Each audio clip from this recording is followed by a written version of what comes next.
우리 옆 사람과 인사합시다. 사랑하고 축복합니다.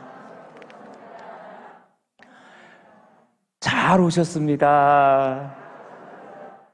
아멘.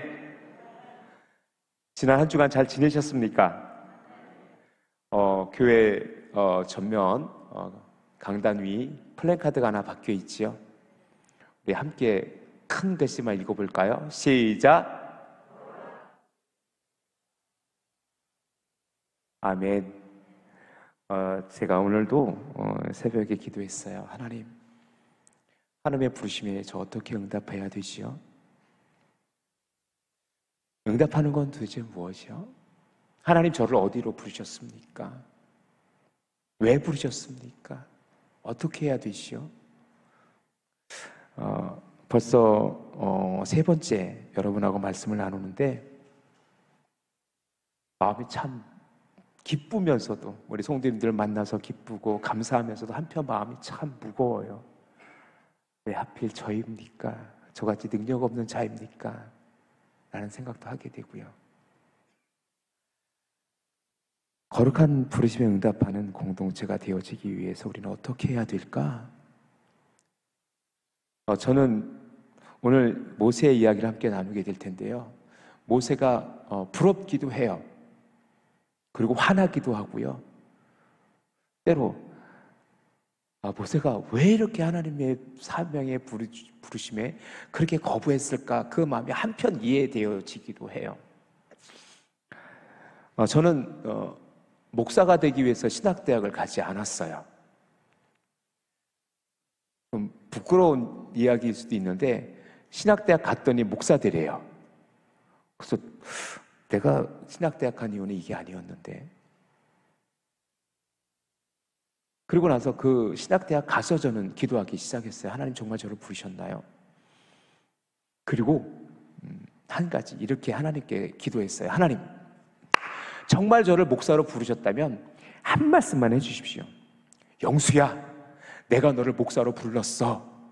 그러니 너는 순종해. 이 한 말씀 하시면 제가 무조건 충성하겠습니다. 무조건 순종하겠습니다. 라고 했는데요. 하나님이 그 음성 들려주셨을까요? 안 들려주셨을까요?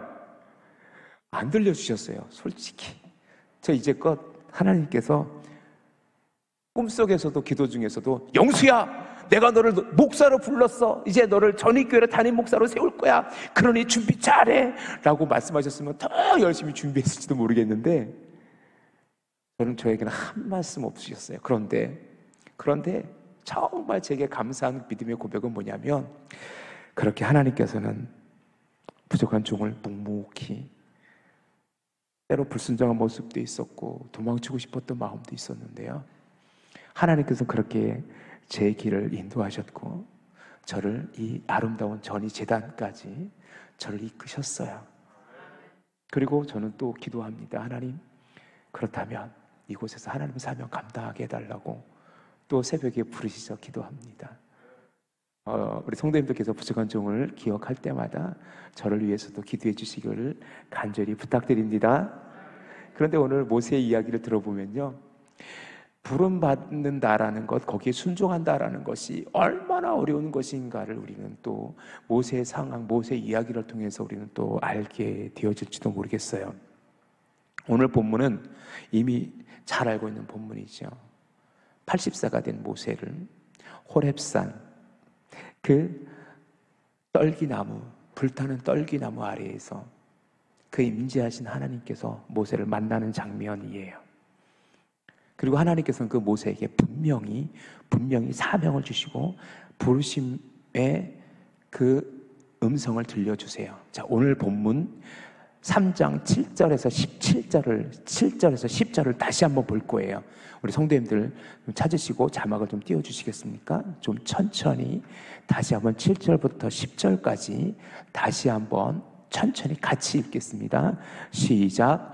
여호와께서 이르시되 내가 애굽에 있는 내 백성의 고통을 분명히 보고 그들이 그들의 감독자로 말미암아 부르짖음을 듣고 그 근심을 알고 내가 내려가서 그들을 애굽인의 손에서 건져내고 그들을 그 땅에서 인도하여 아름답고 광대한 땅, 젖과 꿀이 흐르는 땅, 곧 가나안 족속, 헷 족속, 아모리 족속, 브리스 족속, 히위 족속, 여부스 족속의 지방에 데려가려 하노라. 이제 가라. 이스라엘 자손의 부르짖음이 내게 달하고 애굽 사람이 그들을 괴롭히는 학대도 내가 보았으니 이제 내가 너를 바로에게 보내어 너에게 내 백성 이스라엘 자손을 애굽에서 인도하여 내게 하리라. 아멘. 이것이 모세를 향한 부르심이었었어요. 얼마나 분명한 확실한 부르심입니까? 그리고 모세 정도였으면 아멘! 주여 내가 거기에 응답하겠습니다 라고 할 만한데 전혀 다른 방향이 나오지요. 전혀 다른 그 모세의 대답이 있어요. 자, 11절 말씀 한번 보실래요? 11절 큰 소리로 다시 한번 읽어봅시다. 시작. 모세가 하나님께 아뢰되 내가 누구이기에 바로에게 가며 이스라엘 자손을 애굽에서 인도하여 내리까? 그래서 오늘 설교 제목이 내가 누구이기에입니다. 하나님, 내가 누구이기에 내가 바로 앞에 설 수 있으며 그들을 애굽에서 인도하여 내리까? 하나님 나 잘 알고 계시잖아요. 모세 어때요? 지금 모세의 상황은 어떻습니까? 그 부르심에 믿음으로 응답할 만하지 않을까라는 생각도 해보게 되는데요. 모세는 거기에 반응은 내가 누구이기에입니다. 내가 누구이기에. 그 모세의 심중에 무슨 마음이 있는 거예요? 하나님 다 아시잖아요. 나 도망자예요. 나 살인자예요. 이미 실패했어요. 내가 그 히브리 민족이 불쌍해서 그들을 도와주려고 애굽 병사를 쳤는데 그가 죽었고요. 그 민족끼리 싸워서 내가 조금은 말리려 했는데 그들은 나를 살인자로 몰아버렸어요. 그래서 지금 이 광야에서 지금 40년이 지났고요. 지금 나 80세입니다. 80세. 80세. 자, 그런데 1절의 상황이요. 1절의 말씀이 그 모세의 상황을 더욱더 뼈아프게 보고 있어요. 1절 말씀 한번 읽어보실래요? 1절. 1절에 뭐라고 되어 있어요? 모세가 그의 장인 미디안 제사장 이드로의 양떼를 치더니 그 떼를 광야 서쪽으로 인도하여 하나님의 산 호렙의 이름에 80세예요. 이때가 80세잖아요. 그죠? 그런데 지금 모세 뭐 하고 있어요? 장인 이드로의 양떼를 치고 있어요. 내 양떼도 아니에요. 아직도 그 장인 이드로에게 독립하지 못했어요. 상상을 해보세요. 그 40년의 시간들이 그 모세에게는 얼마나 힘든 시간들이었을까? 그러니 뭐예요? 내가 누구이기에 라는 말이 나오지요. 여러분은 누구이기에 지금 하나님 앞에 서 있습니까? 여러분은 어떤 마음으로 지금 이 예배의 자리에 앉아 계십니까? 이 자리가 얼마나 거룩한 자리인지 여러분 아시지요? 이 자리가 여러분에게 얼마나 놀라운 은혜의 자리인지 여러분 믿으십니까? 은혜 없이는 앉을 수 없는 자리입니다. 그런데 과연 나는 누구일까? 나는 누구일까? 여러분 스스로에게 한번 자문해 보시지요. 하나님, 나는 도대체 누구입니까? 누구이기에 하나님 이렇게 은혜 받았습니까? 누구이기에 지금 이 자리에 앉아 있습니까? 소크라테스는요, 우리가 잘 알고 있는 내 자신을 알라라고 이야기했고요. 덴마크의 철인 키에르케고르는 이렇게 이야기합니다. 가장 날카롭게 탐구해야 될 것은 내가 누구인지 알게 되는 것이다 라고 말이죠. 하지만 정작 나 자신을 알기에는 정말 내가 누구인지 고백하기에는요 너무 어려워요.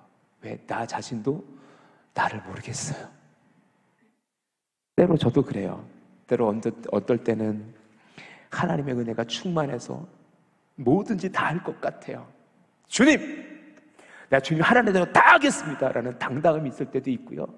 때로 저도 이렇게 신앙의 굴곡이 있어요. 저도 이렇게 좀 디프레스되어지고 또 이렇게 좀 침체되어지면요, 제 자신이 그렇게 한심해 보일 때가 없어요. 하나님 어떻게 해요? 어떻게 해요? 어떻게 해요? 여러분은 누구십니까? 그 독일의 신학자 중에 디트리 보네퍼라는 분이 계십니다. 굉장히 뛰어난 학자적 재능을 가지고 있었고요. 짧은 생애를 살면서도 그 신학적인 업적을 이룬 디트리 보네퍼. 근데 보네퍼라는 신학자는요, 39살에 그때가 마침 그 나치 독재하에 있었는데 그 나치에 항거하다가 1943년도 게시타포에 의해서 체포되어져서 그렇게 형장에서 순교하게 되어집니다. 그 보네포 목사님 역시도 자신은 나는 누구인가라는 갈등 속에 있었어요. 나는 도대체 누구인가? 그래서 그분이 쓴 시가 나는 누구인가라는 고백의 시입니다. 잠시 그 시를 여러분과 함께 좀 나누길 원합니다. 나는 누구인가? 나는 누구인가? 당신들은 종종 내게 말한다. 마치 영주가 그의 성에서 나오듯 내가 담담하고 맑고 꼿꼿이 내 방에서 나온다고. 나는 실제로 남들이 내게 관하여 말하는 바로 그 사람인가? 아니면 나는 내가 나 자신에 관하여 스스로 알고 있는 자로 그런 사람에 불과한가? 새장 안의 새처럼 불안하고 갈망하고 병들은 나는 누구인가? 이런 자인가 저런 자인가? 오늘은 이런 자이고 내일은 저런 자인가? 나는 동시에 그 둘이기도 한가? 나는 누구인가? 고독한 질문이 나를 조롱한다. 나는 누구인지 당신은 나를 아십니다. 오 하나님, 나는 당신의 것입니다. 보네포의 고백은 그거예요. 하나님, 당신은 나를 알고 계십니다. 그리고 나는 당신 앞에 섰을 때야만이 내가 누군지 알 수 있습니다. 그렇습니다. 사랑하는 성도 여러분, 여러분은요, 주님 앞에 설 때야만이 여러분의 정체성이 증명되어지고 이야기되어지는 것입니다. 근데 요 앞에 부름받는다라는 것은 무엇이냐면, 그 부름받음에 응답한다라는 건 무엇입니까? 나의 정체성을 확인하는 자리입니다. 여러분은 성도로 부르셨어. 여러분을 때로 장로님으로 부르셨고, 권사님으로 부르셨고, 집사님으로 부르셨고, 성도로 부르셨습니다. 그리고 저를 하나님의 종으로 부르셨어요. 그러면 왜일까? 왜냐하면 하나님은 하나님의 형상으로 우리를 만드셨기 때문에 그래요. 창세기 1장 27절 우리 함께 봉독해보죠. 창세기 1장 27절 시작. 하나님이 자기 형상 곧 하나님의 형상대로 사람을 창조하시되 남자와 여자를 창조하시고. 아멘. 하나님의 형상대로 우리를 만드셨어요. 믿습니까? 그렇다면 하나님께서 우리를 만드시고 나서 우리를 부르셨어요. 뭐 하라고? 백성 되라고. 때로 하나님의 사명을 감당하라고. 그렇다면 우리는 여기서 질문할 수 있어요. 정말 그것이 가능할까요? 내가 누구이기에 그것을 감당할 수 있습니까? 오늘 모세의 이야기, 모세의 이 하나님과의 그 논쟁의 과정에서 우리는 우리의 모습을 보게 돼요.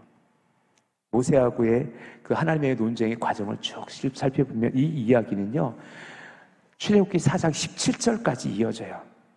하나님이 모세에게 이렇게 얘기합니다. 모세야, 너는 가서 바로에게로 가서 이스라엘을 애굽 땅으로 인도해 내라.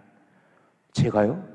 제가 누구에게 그것을 감당할 수 있지요? 저 못합니다. 아니, 가서 내가 하는 말을 너가 전하면 돼. 아니요, 저 능력 없어요. 저 할 수 없어요. 만약에 누가 너를 보냈냐고 물어보면 저는 무엇라고 대답합니까? 스스로 있는 자 여호와가 너를 보냈다 해라. 아니요. 그들은 믿지 않을 거예요. 아니, 믿을 거라니까. 믿지 않을 거예요. 내가 너에게 두 가지 기적을 보여줄게 해서 하나님께서는 출애굽기 4장에 두 가지 기적을 보여주시잖아요. 그래도 하나님께 모세는 이렇게 얘기합니다. 보낼 만한 자를 보내소서. 내 입술은 둔합니다. 나는 입술이 둔한 자입니다. 하나님이 화가 나서 내 형 아론이 있지 않느냐 라고까지 해요. 자, 우리 4장 11절 말씀 한번 찾아가 보실래요?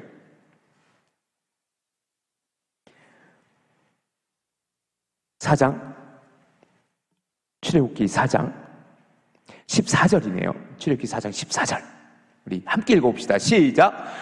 여호와께서 모세를 향하여 노하여 이르시되 레위 사람 내 형 아론이 있지 아니하냐. 그가 말 잘하는 것을 내가 아노라. 그가 너를 만나러 나오나니 그가 너를 볼 때에 그의 마음에 기쁨이 있을 것이라. 내가 입술이 둔하다고 했느냐? 아니야, 내 형 아론이 있어. 내가 너의 형의 마음을 바꿔놔서 너가 올 때 기쁨으로 맞이하게 해줄 거야. 그리고 그 형이 너를 도와줄 거야 라고 말이죠. 사랑하는 성도 여러분, 모세는 못 간다 하고 하나님은 가라 하고.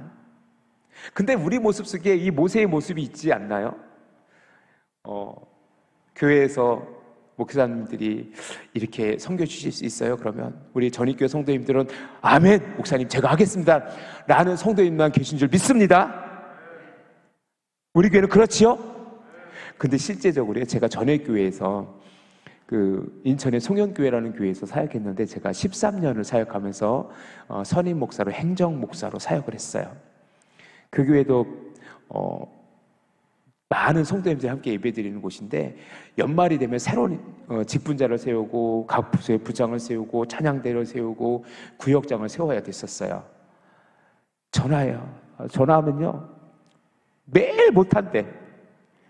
권사님 올해는 구역장 좀 맡아주세요. 에휴, 내가 뭔데? 에이, 나 못해요. 권사님이잖아요. 에이, 내가 권사지 내가 무슨 권사유 아니요, 못해요. 막 나중에는요 진짜 하나님처럼 화가 나더라고. 화가 나. 그런데요 그 성도님들의 그 전화 통화하다가 화나는 모습이 바로 하나님이 화내시는 것 같기도 하고요. 근데 그 모습 속에 제 모습도 있어요. 영수야, 너 이렇게 해라. 이 사역 감당할 수 있니? 그러면 하나님 저 못해요. 그럴 때도 있었어요. 사랑하는 성도 여러분, 그런데 우리가 기억해야 될 것은 뭐냐면 하나님께서 우리에게 부르실 때 능력도 함께 주시는 거 믿으십니까? 모세를 부를 때 모세가 못 간다고 하니까 기적도 보여주시잖아요. 지팡이도 지어보 주시잖아요. 아론도 붙여주시잖아요. 기억하십시오. 내 능력으로 내가 하려니까 못하는 거예요. 자, 모세가 지금 착각하는 게 두 가지가 있어요. 잘못 생각하는 거 두 가지가 있는데 모세가 왜 끝까지 나는 못해요 왜 그러고 있어요? 첫 번째는 뭐냐면 나를 보기 때문에 그래요. 모세가 하나님 앞에 내가 누구이기에 내가 누구에 거기 바로에게 가며 그들을 애국으로 인도합니까? 잘 보세요. 하나님이 모세 보러 너가 하라고 했어요? 아니면 하나님께서 하시니까 너는 심부름만 하라 그랬어요? 심부름만 하는 거잖아요. 모세에게 요구되는 것은 뭐냐면 하나님께서 모세를 부르시는 것은 뭐냐면 하나님께서 모세를 사용하심으로 말미암아 그 사명을 하나님께서 그것을 통해서 이루시길 원하셨을 뿐이에요. 모세는 도구예요. 12절 말씀, 우리 오늘 중심 구절이에요. 12절 말씀 다시 한번 보십시오. 정확히 보십시오. 시작. 하나님이 이르시되 내가 반드시 너와 함께 있으리라. 내가 그 백성을 애굽에서 인도하여 낸 후에 너희가 이 산에서 하나님을 섬기리니 이것은 내가 너를 보낸 증거니라. 우리 앞절 슬라이드 잠깐만 다시 한번 보여주세요. 첫 번째 말씀. 자, 분명히 다시 한번 보십시오. 내가 반드시 누구와 함께? 너와 함께 있으리라. 자, 모세가 못해요. 나 그거 못해요. 나 못 가요. 내가 누구기에 거길 갈 수 있어 라고 생각할 땐 무슨 생각을 한 거예요? 내 능력으로 내가 해야 되는 것으로 알고 있었어요. 왜? 이미 40년 전에 모세는 자기가 하려고 그랬어요. 자기 힘으로 하려고 그랬잖아요. 그런데 실패했잖아요. 살인자가 됐잖아요. 도망자가 됐잖아요. 지금 그래서 광야에 그렇게 초라한 실패자처럼 그렇게 그곳에서 하나님 앞에 내가 누구에게라고 한탄하며 하나님 앞에 지금 못 간다고 그렇게 두 손 두 발 다 들고 있는 것 아닙니까? 맞아요. 틀린 게 아니에요. 모세가 하려면 안 됩니다. 내가 하려면 안 됩니다. 하지만 하나님께서 나와 함께 하시면 모든 것을 할 수 있을 줄 믿습니다. 그렇게 믿음의 거룩한 부르심에 응답하는 우리 믿음의 사명 공동체 전익교회 되어지기를 주님의 이름으로 축원합니다. 아멘. 그러니 모세는 누구를 봤어야 됐었어요? 여호와 하나님을 바라봤어야 됐었습니다. 하나님의 능력을 의지해야 됐었어요. 근데 그가 불순종했던 이유는 결국 무엇입니까? 자기를 본 거예요. 자기를 본 거예요. 그러니 실패하고 또 실패하고 또 실패하고 넘어지는 것입니다. 어느 목사님께서 개척을 했어요. 그리고 시간이 지나면서 하나님께서 그 은혜를 주셔서 교회가 점점 부흥하게 됐어요. 부흥에 대해서 이제 새로운 일꾼을 세우고자 이렇게 기도하는데 그때 개척 때부터 열심히 충성했던 집사님 한 분이 계셨는데 그 집사님을 이제 장로로 세워 동역하고 싶으셨어요. 그래서 그 집사님께 연락드려서 만났어요. 만나서 이러저런 얘기하면서 집사님, 이제 우리 교회도 하나님께서 은혜를 베푸셔서 이제 장로를 세웠으면 좋겠습니다. 집사님, 이제 장로로 우리 집사님께서 헌신해 주셨으면 좋겠습니다. 라고 그렇게 이야기하게 됐어요. 그러니까 그 집사님이 대뜸 이러는 거예요. 저 못해요. 못해요. 제가 무슨 장로감입니까? 집사하기도 버거운데. 이거 솔직히요. 저 구원의 확신도 없습니다. 처음 목사님에게 고백하는 거예요. 목사님, 저 구원의 확신도 없고요. 집사 직분은 그럭저럭 감당하겠는데 장로는 못하겠어요. 그 얘기를 듣는데 목사님 마음이 턱 무너졌다는 거예요. 그러니까 목사님이 너무 화가 나셨어요. 너무 화가 나셨어요. 그래서 그 집사한테 버럭 소리를 질렀어요. 여러분, 목소리가 좀 크게 나갑니다. 놀라지 마십시오. 김 집사야!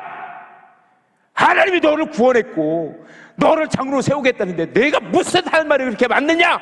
라고 큰 소리 치면서 그 자리를 떠나가셨대요. 물러나면 그 김 집사가